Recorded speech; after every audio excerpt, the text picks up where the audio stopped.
आज बाबा साहब की 133वीं जयंती के अवसर पर अम्बेडकर पार्क की पवित्र भूमि पर हम विराजमान आदरणीय सम्मानित मंच और सामने बैठे बुजुर्गों और प्यारे बच्चों, मैं आपको बताना चाहता हूं कि बाबा साहब अम्बेडकर के बारे में आज ही के दिन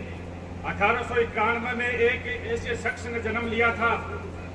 और हम यह भी जानते हैं कि जब उनका जन्म हुआ तो परिस्थितियां क्या थी और क्या हमारे साथ व्यवहार होता था, लेकिन उन्होंने अपने संघर्ष से और हमें एकजुट होकर और जिस समय उन्होंने जो संघर्ष किया वो हम सब ने याद है और उस संघर्ष के दम पर उन्होंने अपनी जिंदगी तो बदली ही और साथ में हमारी जो स्थिति थी उसको बदलने का काम भी किया है। उसी का नतीजा आज है कि हम इतने बड़ी एक समूह के रूप में एक रैली को जो लेकर आए हैं, ये बाबा साहब की देन है, नहीं तो हमें कोई यहाँ से निकलने भी नहीं देता। ये सच्चाई है। जिस तरह का व्यवहार हमारे साथ किया जाता था, लोग पानी पीने भी हमें नहीं देते थे, लेकिन जब उनका संघर्ष हुआ और उन्होंने हमेशा समानता और संघर्ष, संविधानता के लिए, स्वतंत्रता के लिए, समानता के लिए, बराबरी के लिए जो संघर्ष किया और जो ताकत हमें संविधान भारत में लागू हुआ, उस ताकत जो हमें दी, आज कुछ लोग कहते हैं कि हम संविधान को चेंज करेंगे। चेंज कर सकते हैं वो संविधान को, लेकिन जब तक हम एकजुट रहेंगे,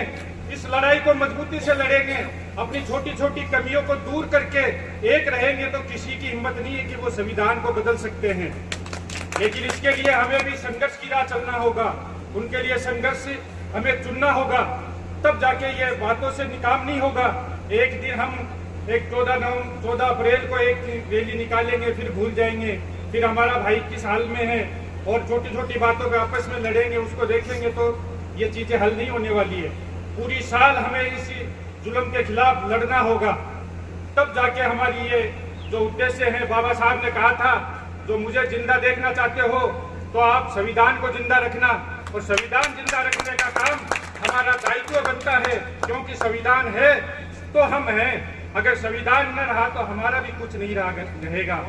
अब मैं ज्यादा समय नहीं लूंगा, समय की सीमा है, बातें बहुत है करने को।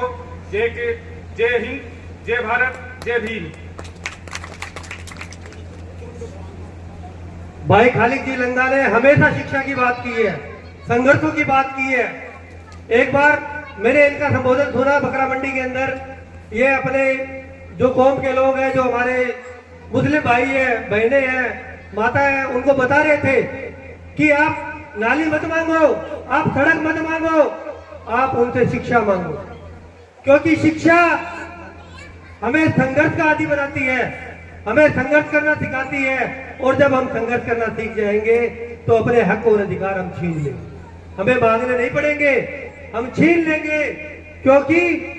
ये भारतवर्ष हम सभी का है, चाहे वो हिंदू हो, मुस्लिम हो, सिख हो, ईसाई हो, जैन हो, बौद्ध हो, पारसी हो, चाहे वो कोई भी हो, ये देश हम सभी का है। अब मैं